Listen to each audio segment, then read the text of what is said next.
He said if Canada works with the U.S. to stop the flow of fentanyl, he might consider adjusting the tariffs. Former President Trump has threatened a sweeping 35% tariff on Canadian imports. And Canada is already preparing strong countermeasures. Possibly millions of Americans that are going to be terminated because of this trade deal. Could these trade tensions reshape North America's economic future? President Donald Trump recently announced plans to impose a 35% tariff on selected Canadian imports during a speech in Ohio, citing what he calls unfair trade practices. Trump accused Canada of exploiting the U.S. and hinted at a possible U.S. withdrawal from the USMCA agreement if Ottawa refuses to compromise. This move follows a series of tariff increases on steel and aluminum, and previous threats to U.S.-Canada agricultural trade. According to the Associated Press, in 2023, the U.S. imported nearly $90 billion in goods from Canada, making it the U.S.'s largest trading partner. If the proposed tariffs take effect, everyday Americans could soon face sharply higher prices on Canadian goods, such as food, lumber, minerals, electricity, and beef retirees, blue-collar workers, and residents in agricultural states may feel the strain most acutely. For example, U.S. food prices could rise by up to 8% for items sourced from Canada, and certain regions, particularly in the Midwest, would bear the brunt of these increases. Forecasts suggest nearly 12 million Americans could see higher household expenses by year's end if tariffs are enacted. Canada's government swiftly responded, vowing to defend its domestic market and supply chains. Officials warned that any 35% tariff from the U.S. would trigger immediate countermeasures, such as import restrictions, energy contract cancellations, and reduced investment in U.S. markets. Prime Minister Mark Carney stated Canada will not be threatened and is accelerating trade deals with the EU and Asia to reduce reliance on U.S. commerce, according to Reuters.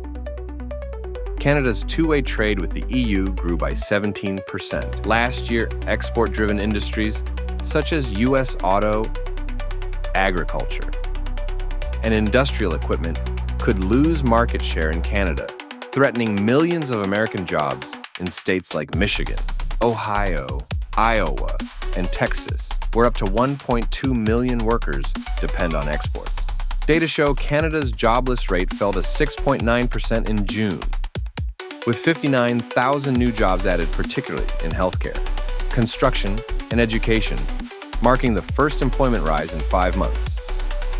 As American workers contend with layoffs tied to supply chain disruption and rising input costs, Canada is seeing a surge in global orders and new employment opportunities.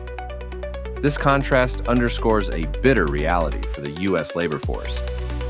If the trend continues, projections indicate U.S. unemployment in affected sectors could rise by 1.2 million in the next 6 months, while Canada could add an additional 150,000 jobs in trade-sensitive industries. Canada's central bank holds rates steady, buoyed by its stable economy, while Ottawa invests heavily in retraining workers for green tech and renewable energy. It is actively pursuing new export agreements amid U.S.-China and U.S.-EU tensions, with Canada focused on future-oriented growth and U.S. locked in protectionist tactics. A widening competitive gap may emerge. Analysts warn that if the U.S. doesn't pivot, it could miss out on up to $50 billion in export opportunities over 5 years. In just a few short months, a series of sweeping shifts from Washington's aggressive sanctions to Beijing's expanding financial influence have begun altering the global monetary landscape. As household costs rise, businesses shudder, and cross-border settlements shift away from the dollar. Is the ERA of U.S. monetary dominance quietly eroding?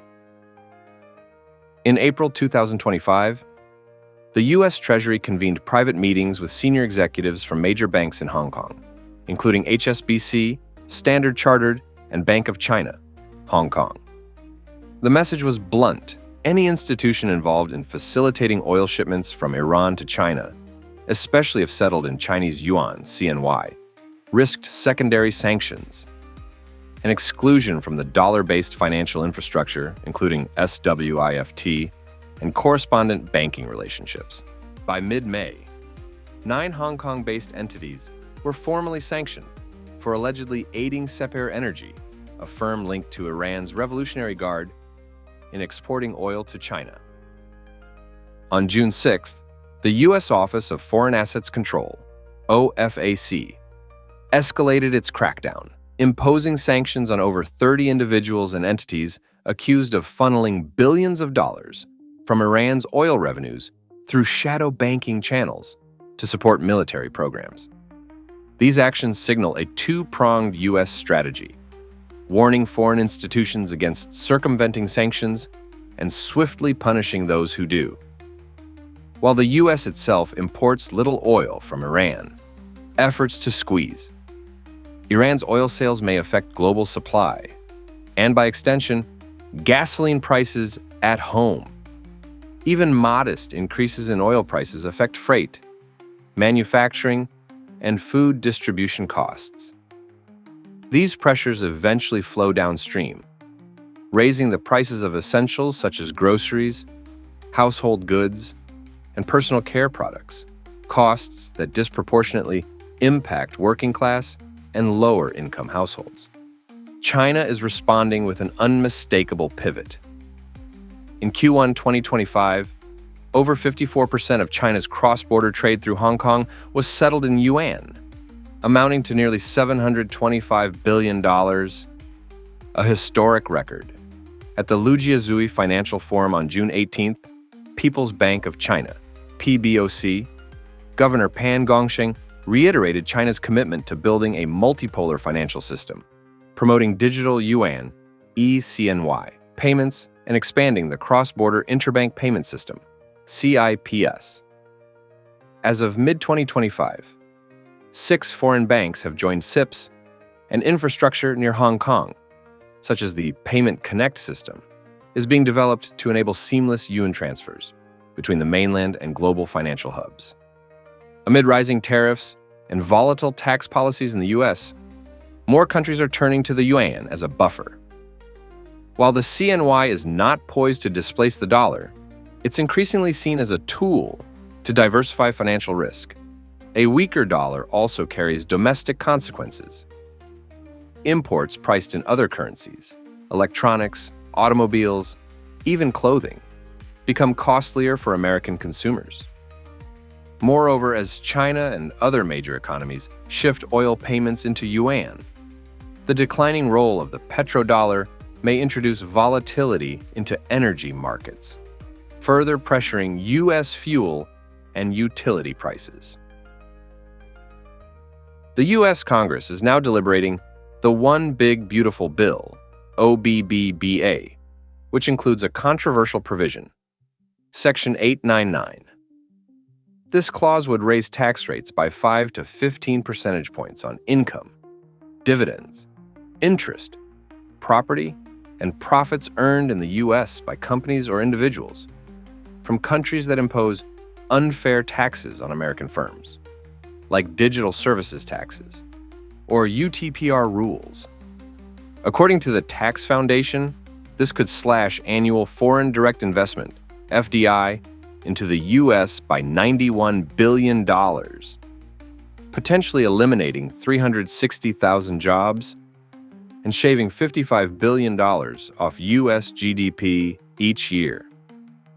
Reuters reports that Section 899 is seen as a retaliatory measure aimed at 17 countries with digital levies on American tech firms. While designed to protect domestic economic interests, the provision risks chilling international investment. Concerns over tax unpredictability and higher compliance costs may deter global companies from expanding operations in the U.S. Senate amendments now propose capping the tax increase at 15 percentage points and postponing implementation until 2027. Even so, industries in states like Michigan, Florida, and Pennsylvania, where global manufacturers and service firms have strong presences, could see new projects shelved or delayed. Reduced foreign investment doesn't just impact direct job creation, it also threatens long-term funding for infrastructure, innovation, and worker training. On the other hand, should affected countries adjust their tax policies, the U.S. may retain its appeal as a business destination, but only through active diplomatic negotiation and a flexible, future-oriented economic strategy. The broader economic stress is showing. In Q1 2025, 188 major U.S. corporations filed for bankruptcy, the highest quarterly total since 2010. That's a 35% year-over-year increase, concentrated in manufacturing, non-essential consumer goods, tech, and media sectors. Driving this trend, prolonged high interest rates, rising input and labor costs, soft consumer demand, and a turbulent policy environment. A case in point, chipmaker Wolfspeed, which filed for bankruptcy protection amid declining demand and trade restrictions, with liabilities exceeding $6.5 billion and only $1.3 billion in liquid assets. Businesses, especially small and mid-sized ones, face a double bind. Financing costs remain elevated, while shrinking profit margins limit their ability to invest or even maintain operations. Sudden changes to tariffs and taxes add planning uncertainty, causing firms to delay hiring, cancel expansion plans, or reduce output. These ripple effects are hitting hardest in industrial regions like the Rust Belt. Layoffs and underemployment are becoming more common as firms exit or downsize, leaving entire communities vulnerable. The U.S. economy now risks a credit-rich but investment-poor cycle. Companies hold back, consumers spend less, and banks tighten credit. The result? Slower growth, shakier confidence, and increased vulnerability to shocks, from tighter enforcement of sanctions to the yuan's growing prominence, from aggressive U.S. tax proposals to mounting business failures. The global financial system is undergoing a profound transition. For American households, this means more than just headlines. It could mean higher everyday costs, tougher job markets, and uncertainty about financial security. Yet the turbulence also brings opportunity. By embracing pragmatic reforms and re-engaging diplomatically, the U.S. has a chance not just to defend its financial leadership, but to modernize it for a changing world. Recent developments in Greenland are rapidly reshaping global alliances and resource control. What could these shifting dynamics mean for American jobs, security, and influence? Shortly after his re-election, President Donald Trump reignited his controversial Greenland ambitions. Speaking before Congress, Trump declared, "One way or another, we will have Greenland," underscoring his view that the island is essential for U.S. security and economic interests. In an even bolder statement, Defense Secretary Pete Hegseth asserted, "Greenland is a part of U.S. territory." This rhetoric was met with immediate, forceful opposition from Denmark, the European Union, and NATO. According to a Reuters report dated June 20, 2025, NATO has since ramped up covert operations in the Arctic, aiming to counter any moves by Washington to assert sovereignty or use military pressure. For everyday Americans, these aggressive moves have triggered diplomatic fallout, straining critical alliances with Europe and Arctic neighbors. U.S. isolation is growing, both in energy security and mineral strategies. The possibility of American companies losing access to key Arctic resources has caused concern in the tech, defense, and manufacturing sectors, which all depend on minerals found in Greenland. Looking ahead, experts from the Financial Times predict that continued pursuit of this strategy will likely worsen America's international standing and risk retaliation unless Washington finds a way to rebuild trust and engage in genuine partnerships. The U.S. could find itself sidelined as global powers shape the Arctic's future. Security analysts caution the U.S. must adopt a more cooperative tone if it hopes to maintain its influence in the world's rapidly evolving geopolitical landscape. In June 2025, Toronto-based Greenland Resources, Inc. quietly secured a 30-year license to mine the Malmbjerg site in eastern Greenland. This project, confirmed by Bloomberg on June 22, 2025, focuses on extracting molybdenum and magnesium, minerals crucial for national defense and advanced technology manufacturing. The European Union has labeled this mine a pillar of its strategic supply chain, reducing dependence on China, which currently produces around 90% of the world's molybdenum. The implications for Americans are significant. As Canada and the EU tighten their grip on these resources, the U.S. risks falling behind in critical technology and defense sectors. Without access to Arctic minerals, American manufacturers face rising costs and supply shortages. This shift threatens the country's leadership in innovation and defense, potentially weakening economic growth and job security in high-tech fields. Analysts cited by the Wall Street Journal warn, unless the U.S. establishes new supply routes or diplomatic partnerships, its influence over Arctic resources could diminish further. Canada and the EU are expected to accelerate their investments, making it harder for American companies to compete in both the defense and technology arenas. Some U.S. industry groups are calling for immediate legislative action to support alternative mining partnerships in Alaska and other regions, highlighting the urgency of this new reality. The flow of Western capital into Greenland has taken a sharp turn, with U.S. investors increasingly left out.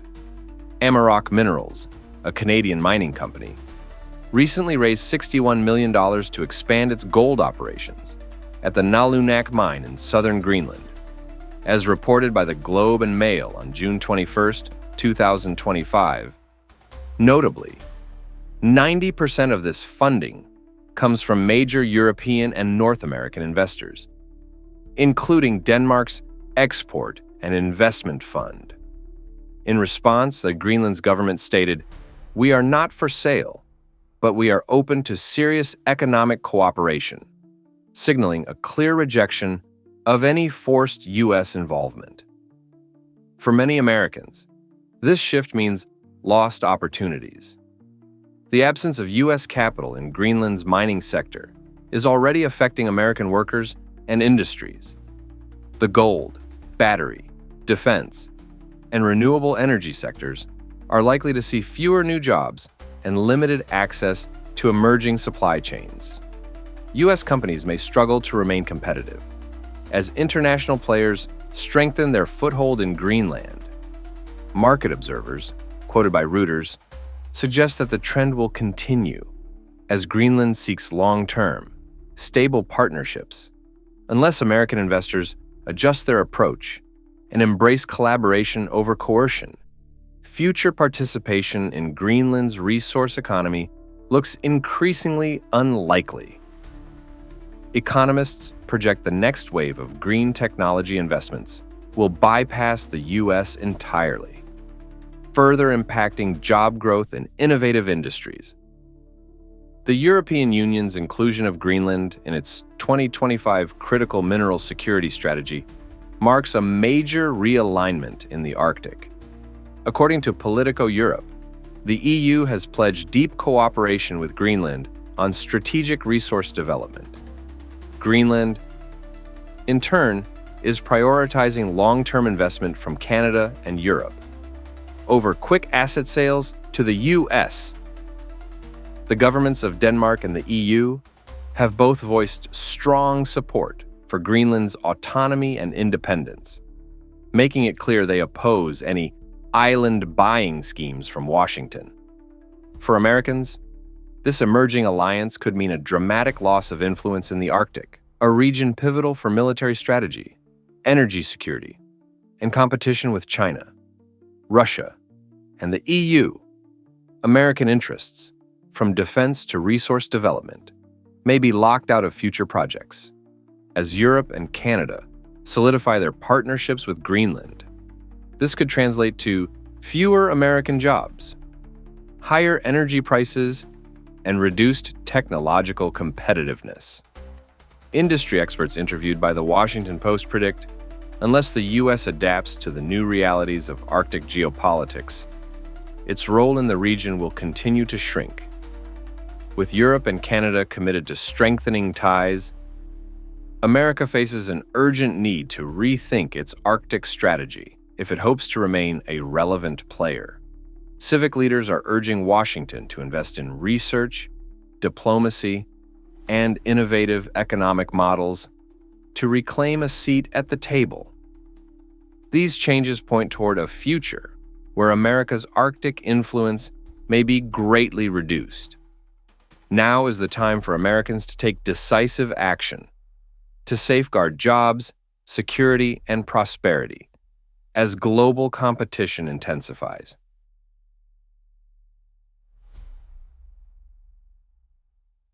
The Trump administration is ramping up pressure on Japan, demanding interest rate hikes, imposing heavy tariffs on automobiles, and triggering consequences as Japanese investors retreat from U.S. Treasury markets. Could this mounting tension spark a new wave of financial instability for both economies? On June 25, 2025, minutes from a Bank of Japan policy meeting, obtained by Reuters, exposed internal disagreement over the path forward.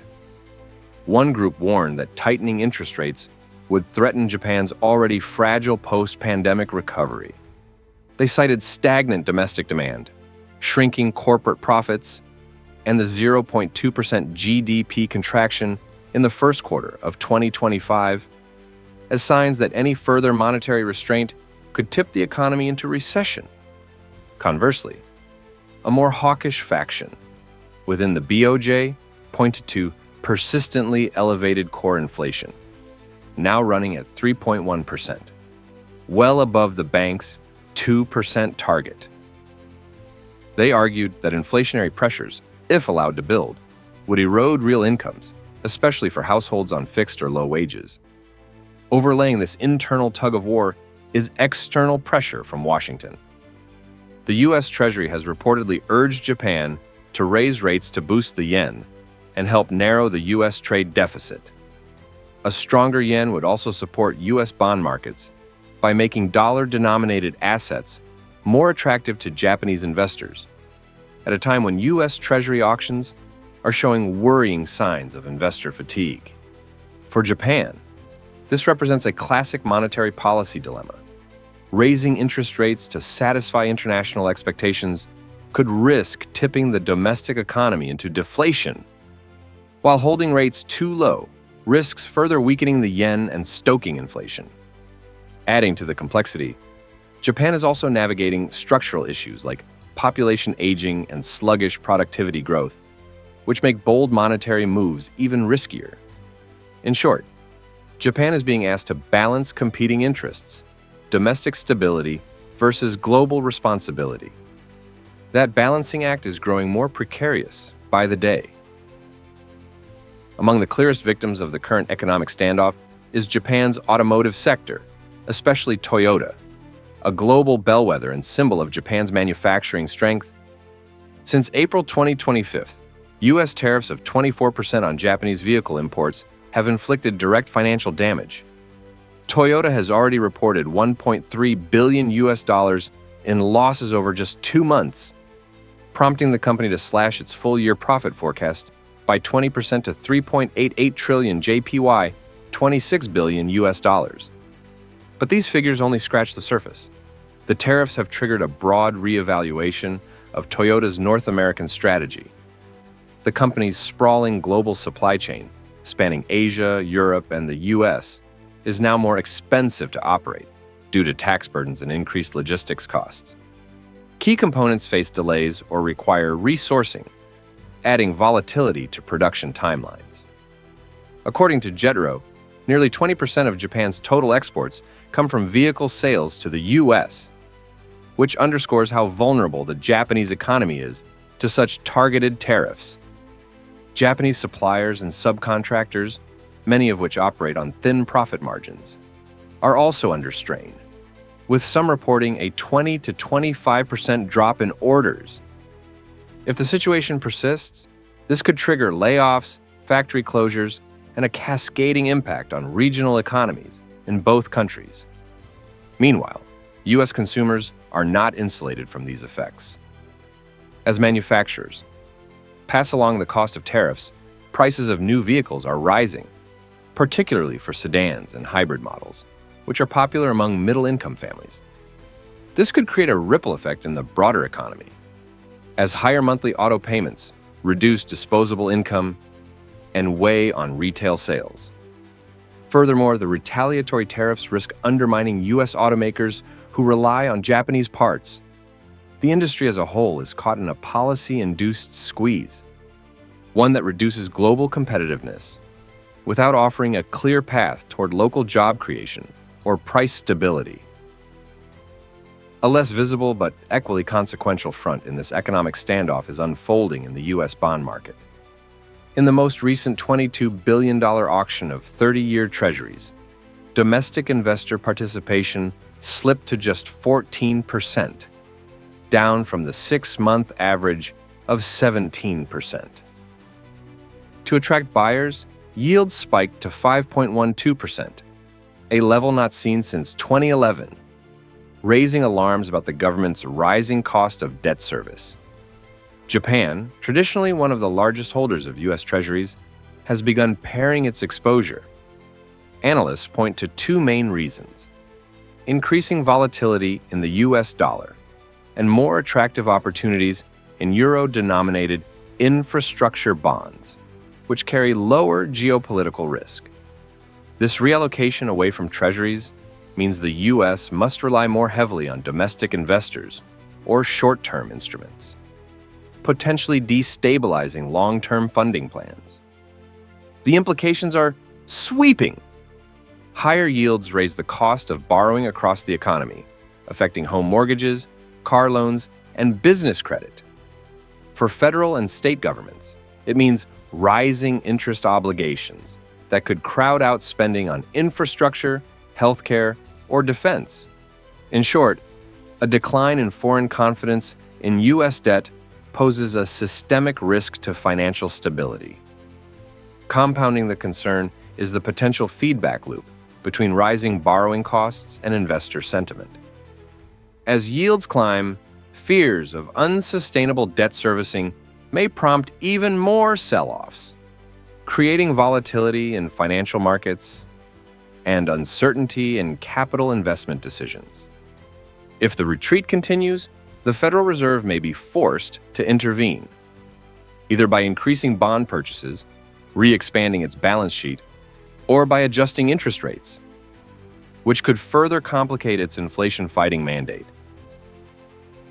What we are witnessing is not merely a dispute over trade or a routine interest rate debate. This is a multi-layered confrontation involving currency policy, industrial strategy, sovereign debt, and global financial trust.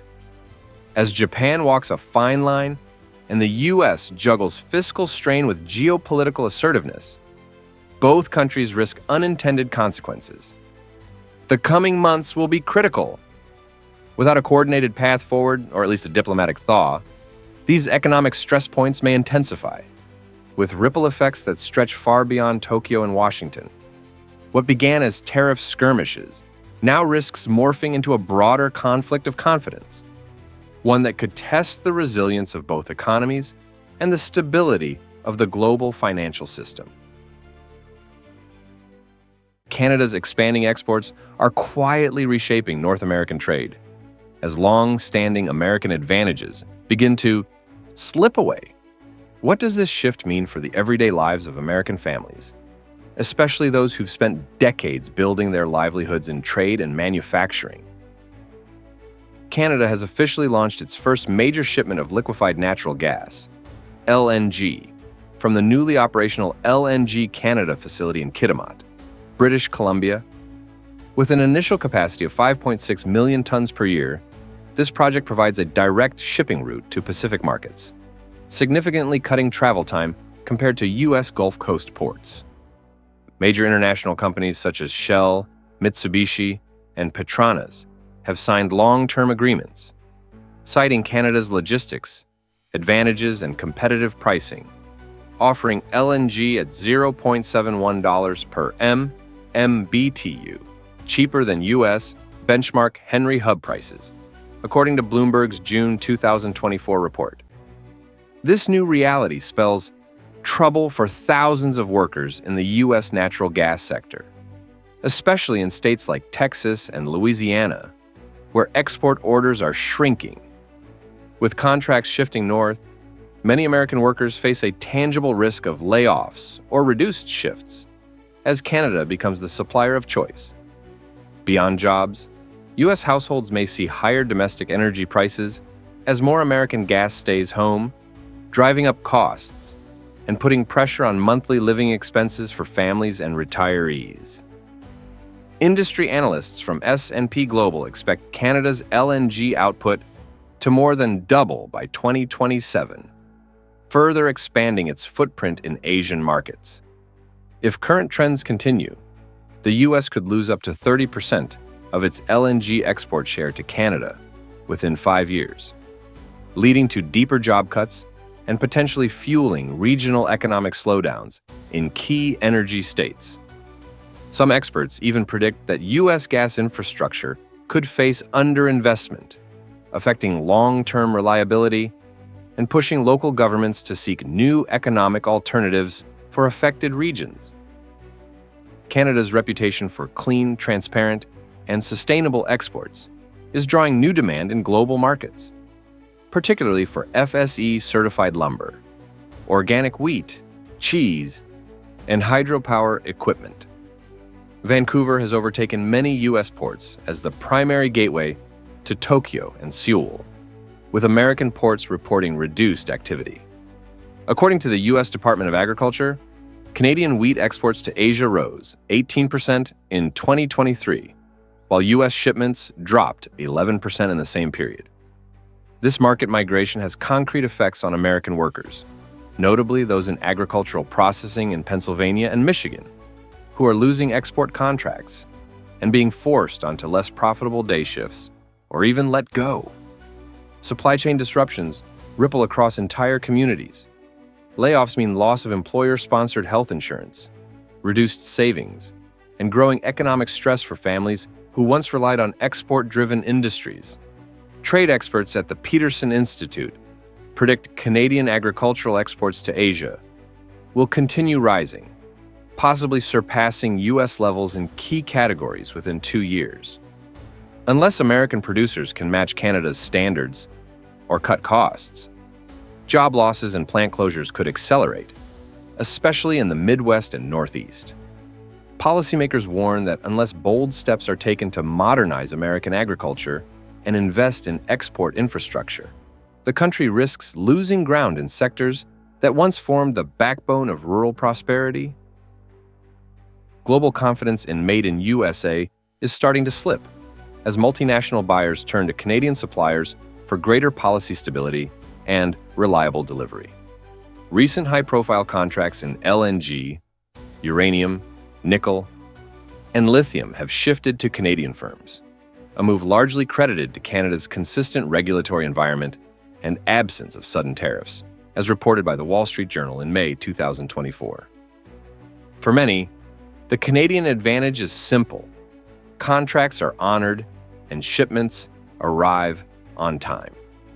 Communities in Ohio and Missouri, once thriving on export manufacturing, now face plant slowdowns and lost deals. Small towns, built around logistics and transport, are seeing warehouses empty and truck fleets idled. Many business owners report that domestic-only delivery brings lower margins and fewer opportunities, making it harder to sustain jobs or reinvest in local growth.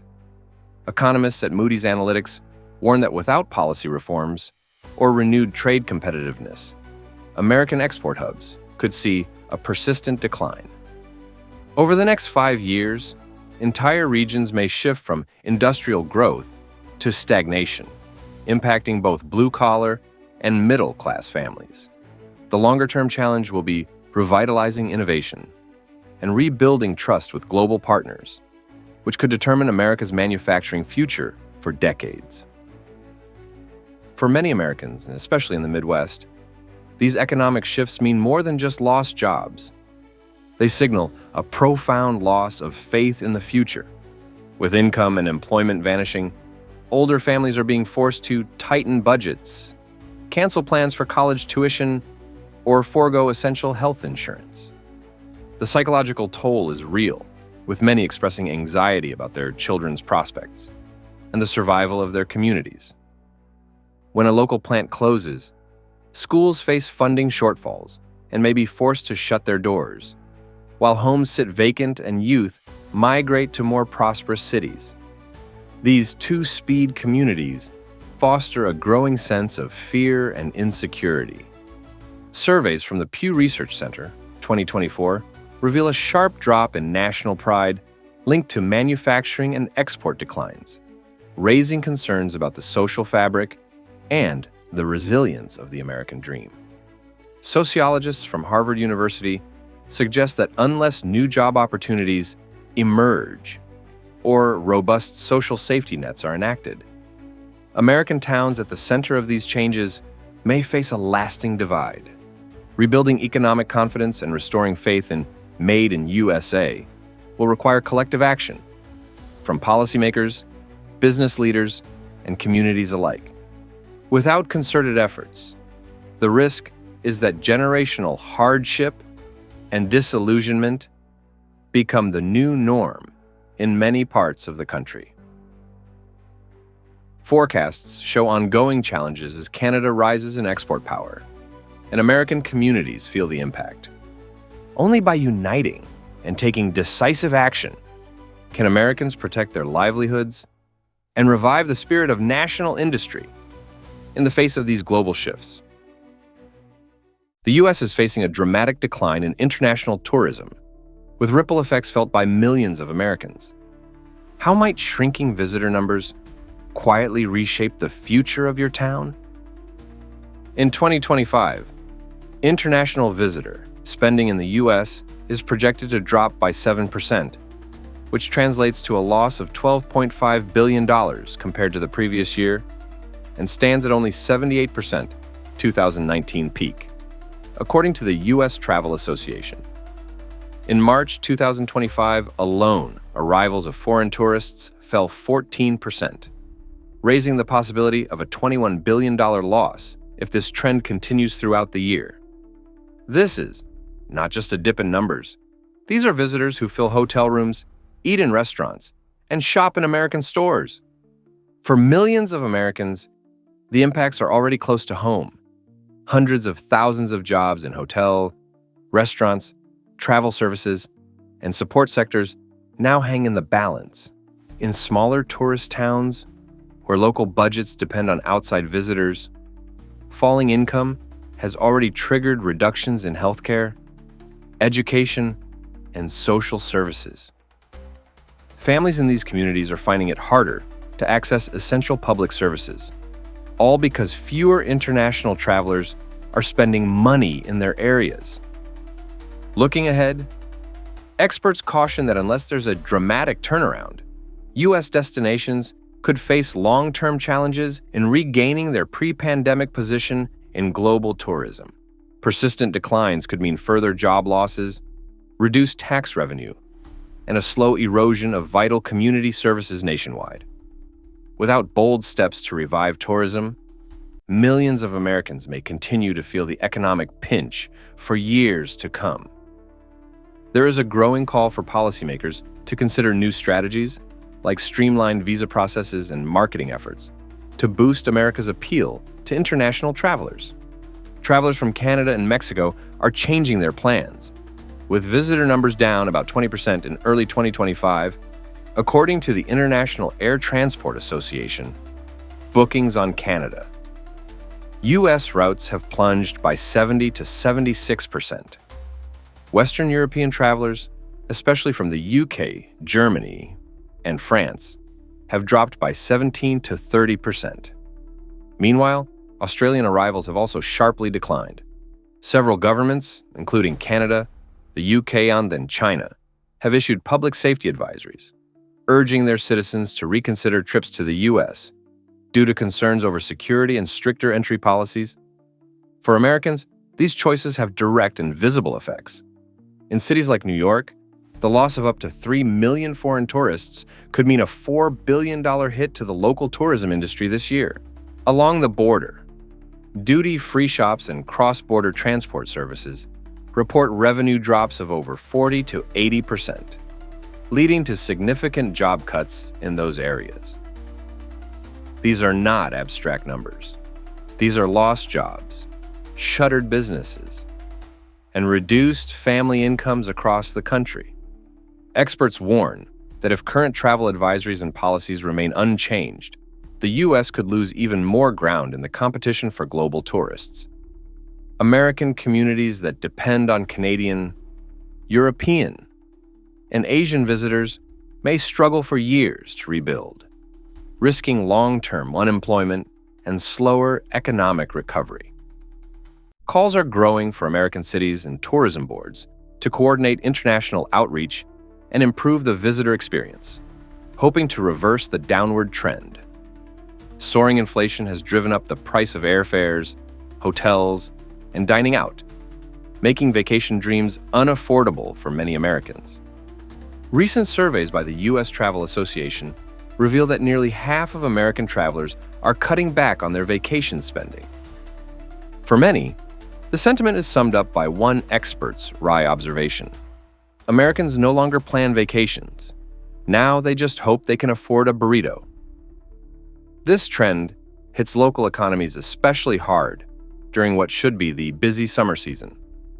Hotels, amusement parks, car repair shops, and souvenir stands are all feeling the sting. Workers in the domestic tourism industry face reduced hours or even layoffs as American families pull back on their travel plans. Many seasonal workers who rely on summer tourism for their income now find themselves with fewer shifts and lower earnings. If prices remain high, industry analysts predict continued sluggish demand for domestic travel throughout 2025.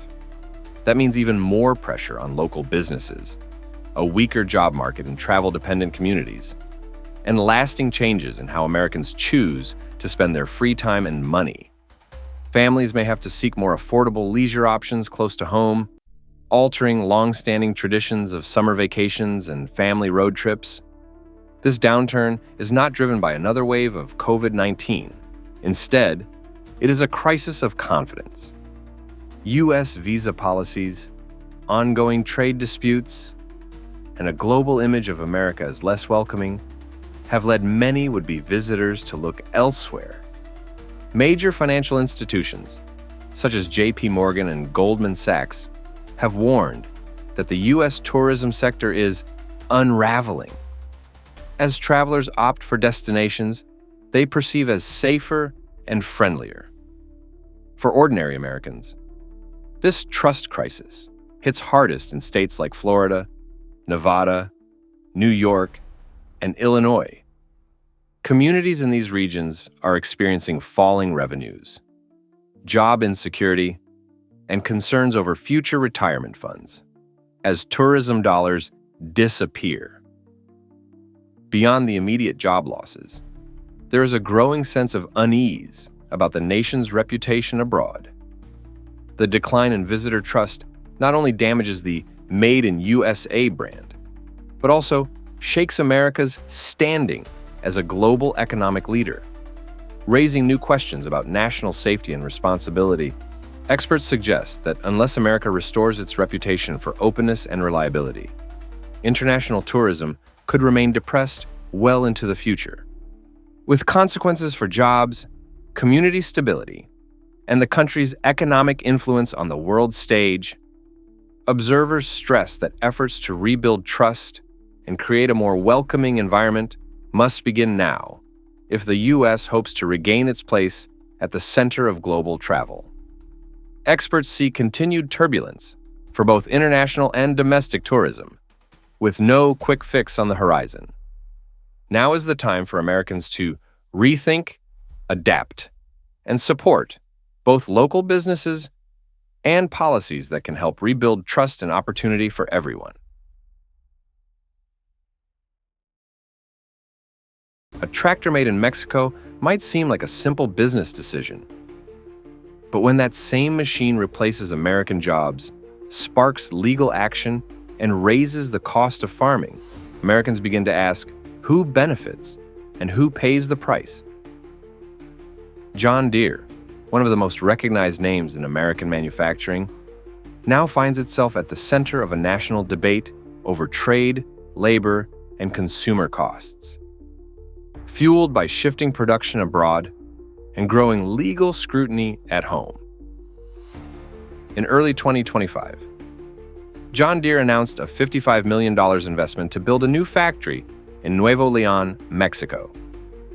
The plant will manufacture compact construction equipment and is set to open in 2026, serving primarily Latin American markets. The company cited rising U.S. labor and operating costs as key drivers, with wages in American plants averaging $27 per hour, compared to just $4 to $5 in Mexico. But Deere also disclosed it would reduce capacity at several plants across Iowa, Illinois, and Georgia. These states, deeply tied to agriculture, could see thousands of workers displaced, forced into reassignment, or left seeking new employment. The announcement drew immediate backlash.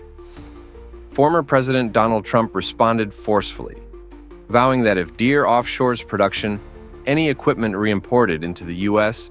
would face tariffs as high as 200%. The company's stock fell 1.5% within 24 hours, reflecting investor nervousness. For American workers in affected regions, the threat is real. Many communities depend heavily on manufacturing jobs linked to agriculture. Meanwhile, farmers, especially those managing small or mid-size operations, may face higher costs. If imported equipment is taxed, retail prices could jump by thousands of dollars per unit. Smaller farms, already struggling with tight margins, may delay or cancel equipment purchases. Consumers, too, may ultimately be affected. Higher farm input costs could raise prices on essential goods like grains, fruits, and vegetables. While the effects may take time to materialize, prolonged increases in production costs often show up at the grocery store. Legal troubles have followed closely behind Deere's business moves. In January 2025, the Federal Trade Commission, along with attorneys general from Illinois and Minnesota, filed a lawsuit alleging that Deere unlawfully restricted access to software necessary for repairing its machinery. At the center of the case is Deere's proprietary Service Advisor software, used for diagnostics and repair. Deere provides it only to authorized dealerships, leaving independent mechanics and farmers themselves unable to service their own machines. The result? Spiking repair costs and longer delays. According to the Bureau of Labor Statistics, equipment repair costs have jumped over 40% since 2020. A study by the Public Interest Research Group estimates that American farmers collectively lose $3 billion annually due to delays, with an average loss of $3,348 per farmer per year. This has made the right to repair movement a national flashpoint. In earlier decades, farmers could fix their own tractors or hire local repair services. But modern equipment is embedded with digital locks, DRM, requiring official software to access key systems. When machines break down mid-season, farmers often face waits of several days or even weeks just for diagnostics. More than a dozen states, including Iowa, Colorado, and New York, are pushing legislation that would force manufacturers like Deere to share diagnostic tools with owners and independent technicians. Deere defends its policy by citing quality control and customer service, and says it's expanding digital support platforms like Equipment Mobile and the John Deere Operations Center trademark. But for many in agriculture, that response rings hollow. Delayed repairs can mean missed planting windows or harvest losses, outcomes that damage both profits and livelihoods. In an apparent effort to balance public perception, Deere has unveiled an ambitious $20 billion domestic investment plan over the next decade. The initiative includes modernizing over 60 facilities across 16 U.S. states, supporting approximately 30,000 direct employees, plus an estimated 50,000 working through affiliated dealerships. Major initiatives include a new 120,000 square foot remanufacturing center in Missouri, a new excavator facility in North Carolina, expanded production lines in Iowa and Tennessee. These investments will focus on premium, technology-driven products, while more cost-sensitive models shift to Mexico. Deere's strategy, it appears, is to split production based on complexity and market demand, cutting costs while maintaining a U.S. footprint for advanced manufacturing. However, the political climate adds further uncertainty. With Trump-era tariff proposals, including levies as high as 200% on re-imported goods and 10 to 30% on general imports, businesses now face a volatile legal landscape. Analysts at the Brookings Institution warn broad tariffs could trigger supply chain chaos, forcing companies to renegotiate contracts, reroute manufacturing, and pass on costs to consumers. For firms like Deere, walking the line between global competitiveness and domestic obligation is becoming harder.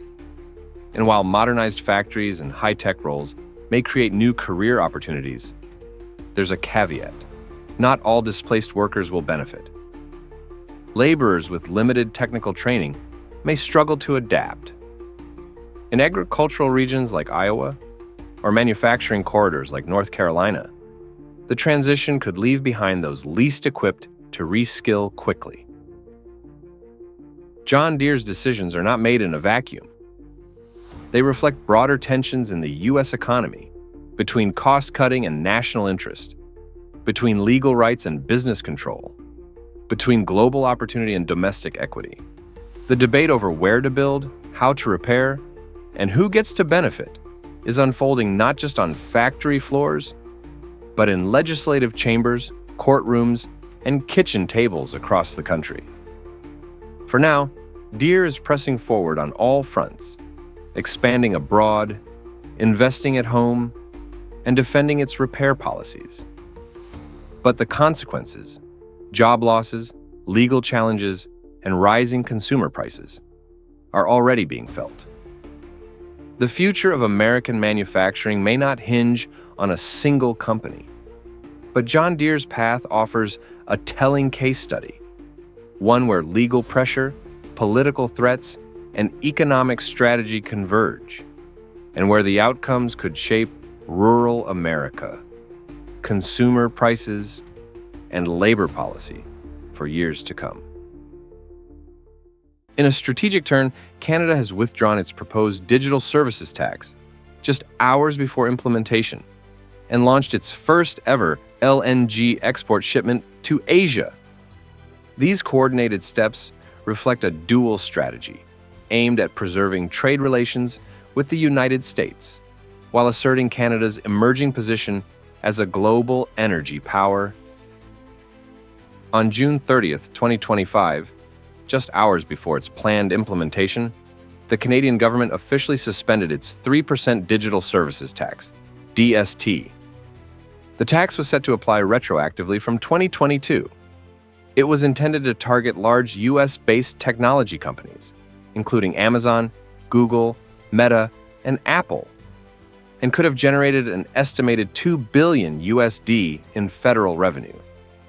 However, the tax had also become a flashpoint in US-Canada relations, risking a potential trade dispute during a particularly sensitive period in bilateral negotiations. According to reports from Reuters, Ottawa's decision to halt the DST was made to preserve the stability of ongoing trade negotiations with the United States, especially amid mounting pressure from the Trump administration, which had threatened retaliatory tariffs on Canadian exports. Though the tax mirrored policies already adopted in France, Italy, and Spain, the United States viewed it as a discriminatory move targeting its technology sector. By suspending the tax, Canada signals a preference for dialogue over confrontation. The Canadian government emphasized that the pause was designed to create room for bilateral trade solutions, rather than escalate tensions with its largest trading partner. This retreat, while temporary, was viewed by economists as a pragmatic move that protects broader economic interests. At a time when cross-border investment and supply chain security remain fragile, financial markets reacted swiftly. Canada's S&P TSX Composite Index reached a record high following the announcement, reflecting investor optimism about renewed stability in U.S.-Canada economic relations. On a societal level, the suspension avoided potential cost increases in digital services, such as advertising, e-commerce, and streaming platforms, offering immediate relief to consumers and small businesses alike. Exporters, especially those in manufacturing and energy, also gained short-term security from potential trade disruptions. In a milestone event on the same day, the LNG carrier Gazlog Glasgow departed from the port of Kitimat, British Columbia, carrying Canada's first shipment of liquefied natural gas bound for Asia. The cargo marked the official launch of LNG Canada, the largest natural gas infrastructure project in Canadian history, with a design capacity of 14 million tons of LNG per year, equivalent to 1.9 billion cubic feet of gas per day. The facility is projected to generate up to $8 billion USD annually at full operation and create thousands of jobs in British Columbia and beyond. The shipment is en route to key energy markets in Japan, South Korea, and China, three economies actively seeking to reduce their reliance on coal and diversify energy supply chains for long-term security. The expansion into Asia provides Canada with a crucial opportunity to lessen its dependence on the U.S. market, which in 2024 accounted for an average of 8.8 billion cubic feet of Canadian natural gas exports per day via pipeline. The launch is more than a commercial achievement. It marks Canada's entry into the ranks of global LNG exporters. It also reflects shifting post-pandemic and post-Ukraine conflict supply strategies, where Asian nations seek stable, low-emission alternatives to fossil fuels sourced from politically volatile regions. With its geographic advantage and abundant natural gas reserves, Canada presents an increasingly attractive energy partner. Strategically, LNG Canada is the result of nearly a decade of coordinated infrastructure planning, environmental permitting, and foreign investment, primarily led by Shell, alongside Petronas, Malaysia, Mitsubishi, Japan, PetroChina, and KOGAS, South Korea. This diverse partnership reinforces the project's long-term resilience and alignment with Asian importers' growing appetite for secure, low-carbon energy sources. Following its first LNG shipment, Canada is advancing plans to scale its role in the global clean energy market. Shell, the lead developer, has announced a second phase of the LNG Canada project, which includes 2 additional liquefaction units.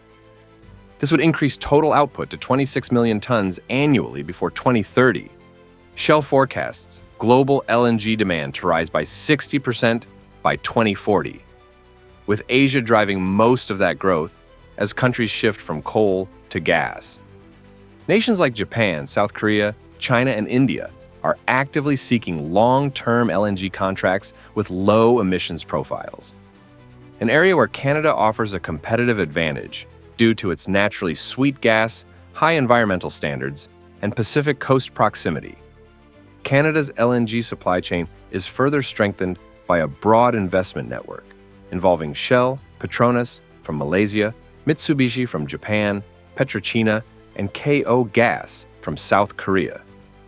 This multilateral ecosystem reduces financial risk and increases long-term contract viability.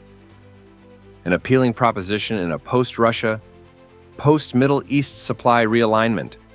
Strategically, Canada's LNG expansion reshapes its role in the global natural gas trade. Once dependent on U.S. pipelines, it is now positioning itself as a flexible, lower-emission LNG exporter. This move supports national economic diversification while enhancing GEO political influence in energy alliances of the 21st century. Ottawa appears to be capitalizing on this historic opportunity with deliberate precision. By withdrawing the digital tax, launching LNG exports to Asia, and unveiling expansion plans, Canada is executing a calculated strategy to reshape both its bilateral trade profile and global energy position. The decision to pause the DST preserves stable relations with the United States, avoiding retaliatory tariffs and potential damage to critical exports. At the same time, the breakthrough in LNG exports opens a new chapter in energy diversification, reducing dependence on the U.S. market. With rising liquefaction capacity, multilateral investment, and competitive access to Asia, Canada is emerging as a key LNG hub. These moves reflect not only short-term adaptability, but also a long-term vision for transforming the national economy amid global uncertainty. Canada is stepping forward as a central player in the energy transition, and doing so on its own terms.